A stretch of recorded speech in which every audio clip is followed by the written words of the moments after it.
What was the biggest difference from training from boxing to MMA to UFC? What's the biggest difference in the training? I think the biggest difference is in MMA we get away with a lot. So when our boxing coaches are working with us, they don't want to they don't want to lose us as a client.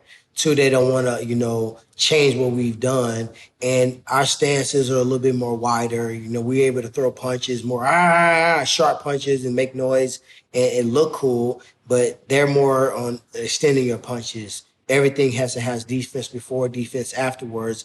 Meaningful punches. Where are you putting it? Why are you throwing that? You know what I mean? Every time somebody throws something, don't just make them miss, make them pay. So I think the sweet science of boxing for me, it's been great to learn. I love it, but it's also been the most difficult because I got so many years conditioned and allowed to throw techniques with one hand down, not pivoting the leg, narrow, being a wide target. Because I could always tell my Coach Eric Brown in LA, well, I'm set up this way because if he kicks my leg, I can just turn out and check. Right. Or if I need Yeah. to get a takedown, I can take him down. Or if he comes for a shot, I need to be square to defend him. Or, he may throw an elbow instead of this. So this is why my hands position, we got to make a lot of excuses. In boxing, you don't. Like when I get off here, I'm gonna take a nap and I gotta go spar a pro boxer. And the last time my coach said, you lost 2 of these rounds. This is why. This is what you did. You were winning this round. This is where you gave it away. This is where you let him look like he was more of an aggressor. So I gotta compartmentalize that. When I go into the night, I'm not gonna lose one round tonight. So so Floyd was giving you advice. Obviously, it kind of made it seem like you mentioned earlier that he wanted to kind of prepare you to be a champion. So is he training you? Did he give you advice? Like, how has Floyd helped you prepare for this fight?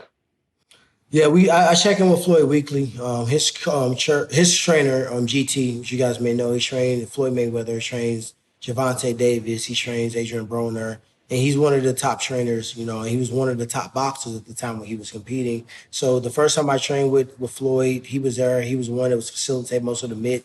They both was evaluating my technique, my shadow boxing, my bag work, and just making notes. And then I trained with both of those guys again. And then Floyd told him, he said, I want you to stay here in Miami. I don't need you traveling. I don't need you moving around. I need you to be here for him every day. Everything he need, I need him to have.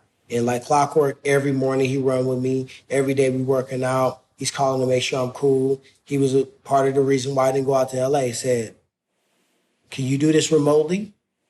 I want you to stay put. You know what I mean? I haven't been home to see my kids. I miss the shit out of my daughter and my sons. So at the end of the day, I had a conversation with Floyd, which I can't share yesterday. But Floyd don't fuck around, man. When he feel like you his people, he don't play. Like he makes shit happen. He moves mountains. And it was something small, but he turned up as if it was like something fucking ginormous. And I'm like, damn, this motherfucker don't fuck around about me. So I think he respects how professional I am, how hard I'm working, and just from the reports back from GT, how good I'm getting, to be honest. I don't know how else to put it in such a short period of time.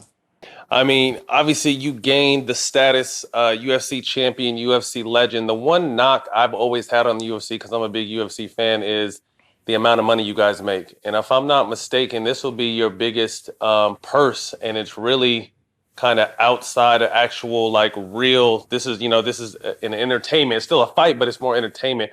Talk to me about what you think about, hate him or love him, Dana White, and the way he kind of controls the money, and certain guys eat, and most guys really got to grind throughout their career to really even kind of touch any real money in that sport. I mean, it's not really grind outside of your career. If you're willing to kiss the pinky ring, then your life can change very quick. And then I just never was that guy. I never will be that guy.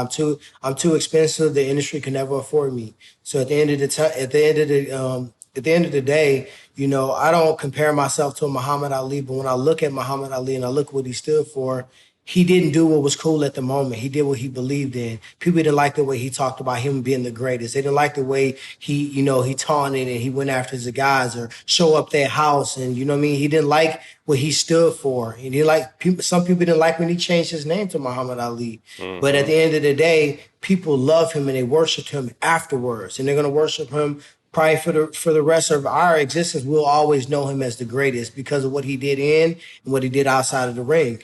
In my mind, I feel like, I'm never going to succumb to something I don't believe in. I'm never going to be silenced. And if I'm silent, it's because I'm being violent. It means I'm brewing up. It means I'm cooking up. It means I'm whipping up. And when I come out from that silent corner, you're going to see so many different bags created and so many different avenues made for my people and my family. And, you know, when I say my people, don't get it confused, black, white, green, purple. I'm talking about people with substance, people that stand for something, people that believe in treating people right because it's the right thing to do, not because it's a cute thing to do for a little PR. So at the end of the day, Dana White and I, you know, we made millions of dollars together. Don't get that twisted. Don't think that I didn't make a fortune in the UFC. But at the end of the day, God willing, it's this time where I'm going to actually get paid, where I feel like at this moment of my life, I'm deserving to get paid.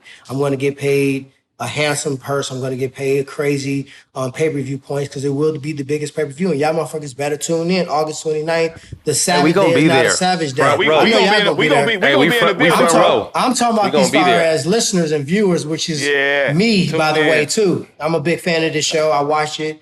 You know, I take inspiration on you guys on really finding a way to get great messages out, but be yourself. There's so many people that walk around every single day and they something that they not. They something that the 9-to-5 told them to be, and I really respect you too because y'all did it your own way. And people recognize real, and real people fuck with authentic. And you know, I'm blessed to be on this show and blessed to, you know, be able to use your platform to talk to these people. So I know y'all gonna be there, but I'm talking about people that's watching August 29th. If you're in Cleveland, Ohio, slide if you want to see a bloodbath. If you want to watch it on your TV where you can pause and look away and go to the bathroom and, you know what I mean, you know, send them to the ambulance with a nice little prayer, then you can do that too. But make sure you tune in because it's going to be something different than what you expect. It's not the YouTuber versus the TikToker. It's not the celebrity. This is a real motherfucking fight. It's going to look like one. I promise you it. It's going to look like a real fight. It is a real fight. And when it's done and it's over with, they're going to be like, Tyron's going to be a world champion in boxing. That's what Floyd said. I'm not training you so you can go out here. And I know we're going to get to that next. I know I've been saving that one.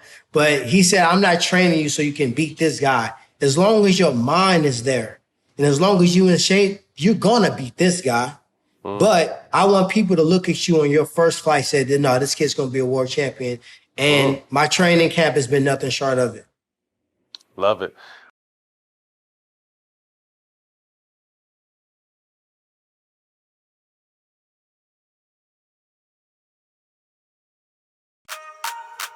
Boxing is a rebirth for me.